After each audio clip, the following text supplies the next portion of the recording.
fún àwọn tí wọ́n ní long time chronic infection ó ti wà lẹ́nu àìtipẹ́ èyíkéyìí nínú infection tó ti gbẹnu tán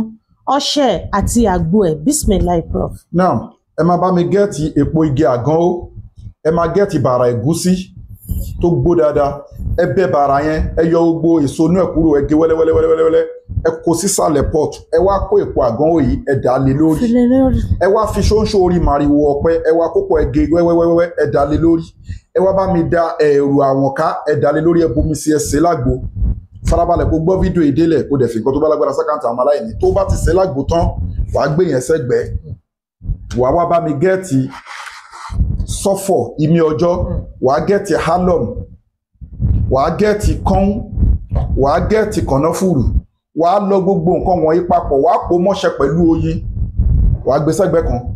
charity account 2044237680 2044237680 First Bank of Nigeria Global Dahiratu Dhikrlahi Islamic Organization gbogbo ẹ̀yin olólùfẹ́ ọlọ́run tó yẹ pé kéèsì yìí ti gbẹnu tán kọ́lọ̀ ń ṣàánú wa gbogbo obìnrin tó ń wojú ọlọ́run bá fọmọ àbọ́kùnrin tó ní problem weak erection premature ejaculation obìnrin tó fẹ́ dọlọ́mọ láyé tó fẹ́ finú ṣoyún tó fẹ́ ìgbọ́mọpọ̀ àbó ti wọ menopause ẹ wá lọ fún full package wa a ní full package tó jẹ́ tested and confirmed kò rí period ẹ̀ mọ́ ó máa lo during period ó máa lo before period during period after period wàá finú ṣoyún wàá fẹ́ ìgbọ́mọpọ̀ ó sì ń ṣe period wàá ṣe kí ni o wàá lo during period and after period àwọn product wa ní lóríṣiríṣi ẹ̀rí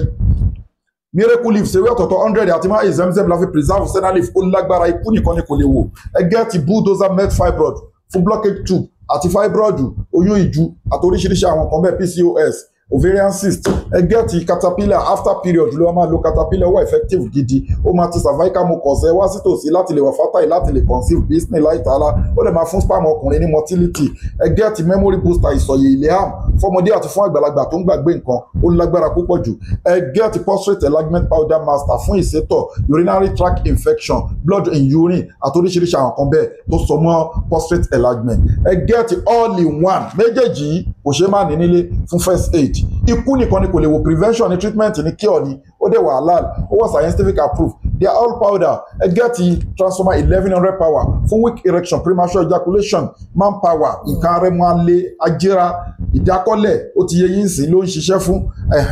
adẹ̀láwọn full package ètò àwẹ́wà ta fi ń yanjú problem fáwọn èèyàn ètò sàárà wà ètò àdúrà wà alukuriani wà ní kíkà àti ní ọ̀mọ̀ àtàwọn orúkọ ọlọ́run ọba bí ìsínìlá ìta alára ìtúwò ilẹ̀ wà both natural and spiritual problem ẹ contact Sheikh Afagba lórí +234 810 913 1425 kò síbi tẹ́ wà tá àti ní deliver fún yín ọ̀dọ́ customer ló máa sanwó delivery bójá America bójá Canada ẹ lọ wo page wa ẹ rí bá ṣe ń send nǹkan across the globe àwọn èèyàn dẹ̀ dúpẹ́ lọ́dọ̀ Ọlọ́run alhamdulilayi tó rẹ́kọ̀ọ́ta akọ́ káàkiri àgbáńlá ayé ni tó dẹ̀ jẹ́ pé wọ́n tún bí wa sínú ẹ̀ adúpẹ́ lọ́dọ̀ Ọlọ́run ọba so ọṣẹ tí o ti pò sílẹ̀ yẹn fún obìnrin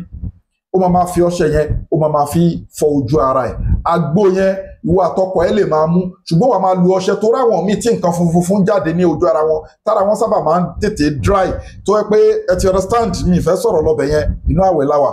ẹ ti mọ nǹkan tí mo mì lójú ara pé kóbìnrin máa ní àwọn discharge burúkú àwọn kankan ó ti yẹ yín oorun ó ń ṣe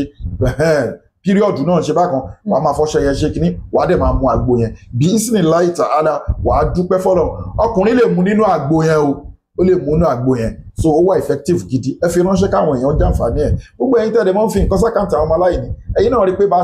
ṣe ń fi síbẹ̀ à ń fún àwọn tó nídìí ẹ̀ ẹ máa dá sí tọlọ́hun àwọn ìta ń kọ yín náà àárí lọ́fẹ̀ẹ́ anábì Musa ní lakọ́délà kí iná mi sáfárì ní asan náà sọ́fà kó tó dì báyìí pé káwọn náà tó máa sọ fáwọn èèyàn apáti kan bí wa sínú ẹ̀ arìnrìn àjò anáwó kọ́ ẹ̀kọ́ yìí ni ẹ̀kọ́ tá a kọ́ ní India tá a kọ́ ní China tá a kọ́ ní Asia country tá a kọ́ láfíríkà tá a kọ́ ní ọ̀dọ̀ bàbá tó bí wa gan tá a tún kọ́ lọ́dọ̀ àwọn èèyàn míì nínú Nàìjíríà so kò easy ó ti yẹ yín nísìnyí tá a bá filẹ̀ báyìí olúwa ni ẹ ti sàrà síwájú kájú àlè gbà